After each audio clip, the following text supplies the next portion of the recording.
1944년 6월 6일 제82 공수사단과 101 공수사단의 공수대원들이 프랑스에 뛰어내렸을 때 그들은 지상에서 어떤 일이 벌어질지 알 수가 없었죠.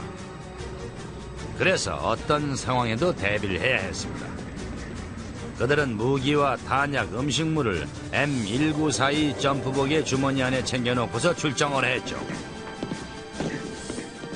그러나 아주 특별한 장비도 가져갔습니다. 특수 상황에 대비한 특별 도구였죠.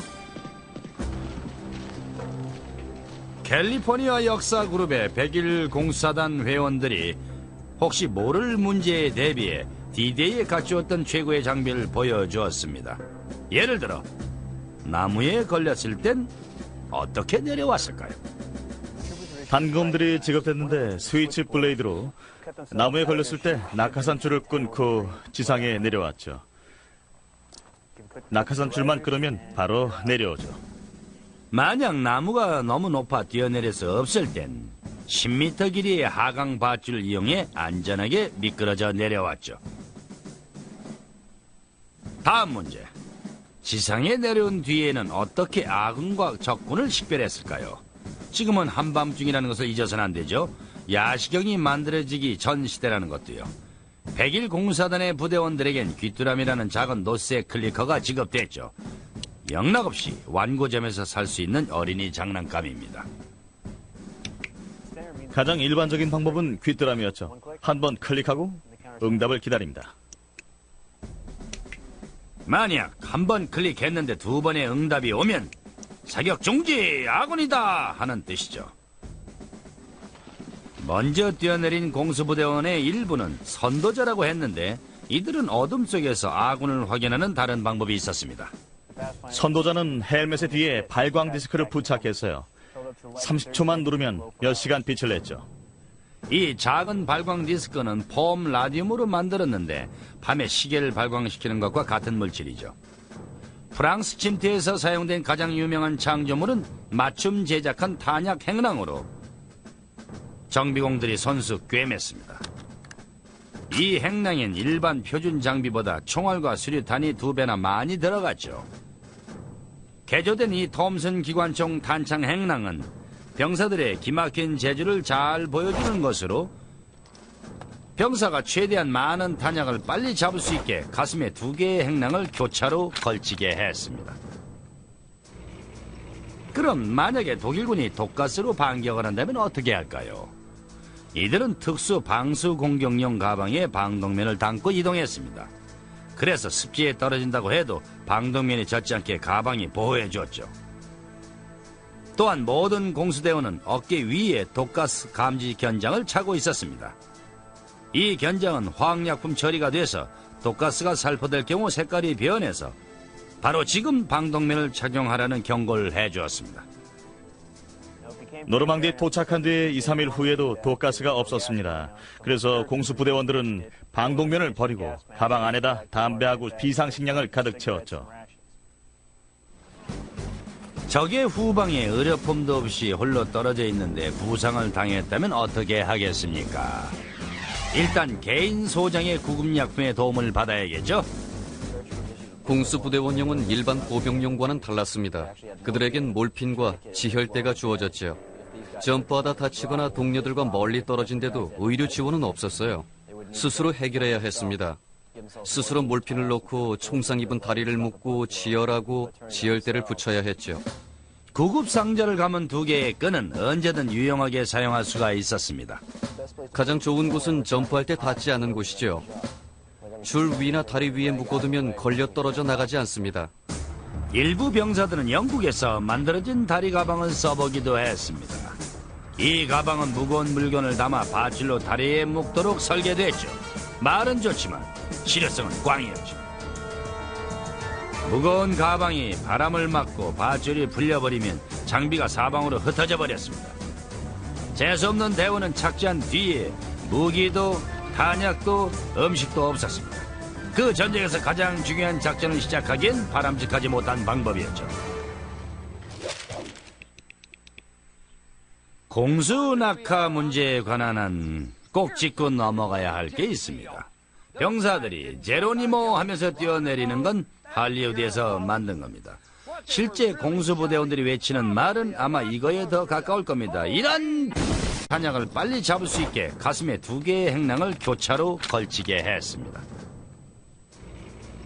그럼 만약에 독일군이 독가스로 반격을 한다면 어떻게 할까요?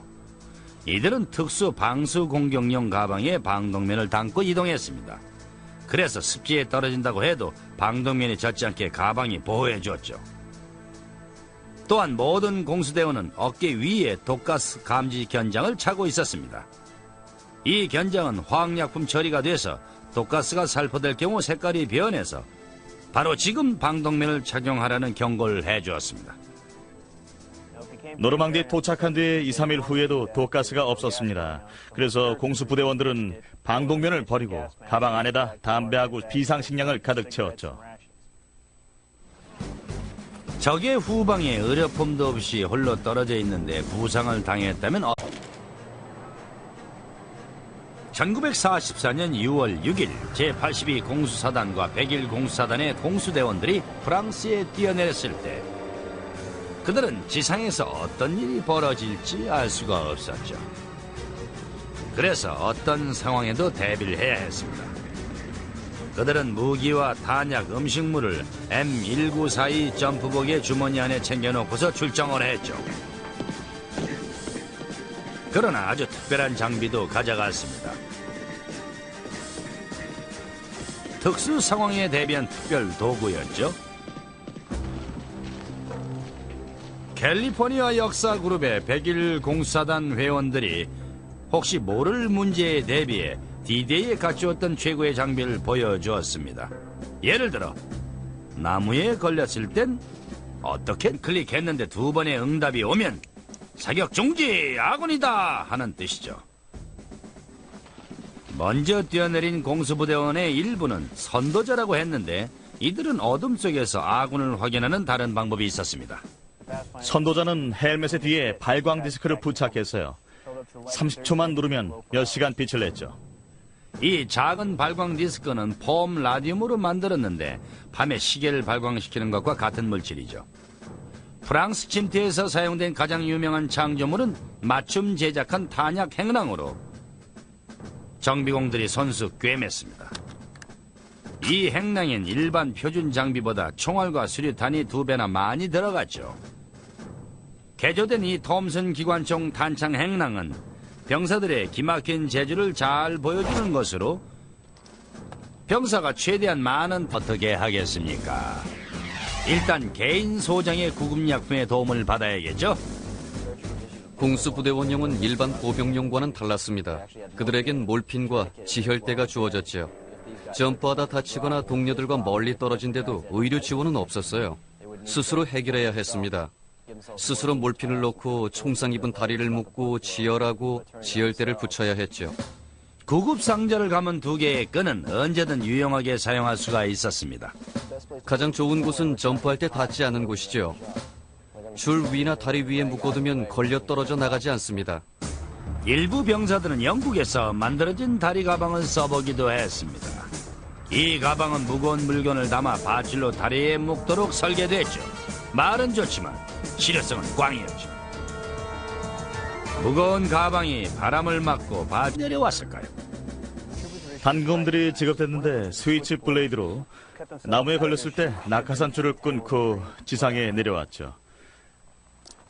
낙하산 줄만 끊으면 바로 내려오죠. 만약 나무가 너무 높아 뛰어내려서 없을 땐 10m 길이의 하강 밧줄을 이용해 안전하게 미끄러져 내려왔죠. 다음 문제. 지상에 내려온 뒤에는 어떻게 아군과 적군을 식별했을까요? 지금은 한밤중이라는 것을 잊어서는 안 되죠. 야시경이 만들어지기 전 시대라는 것도요.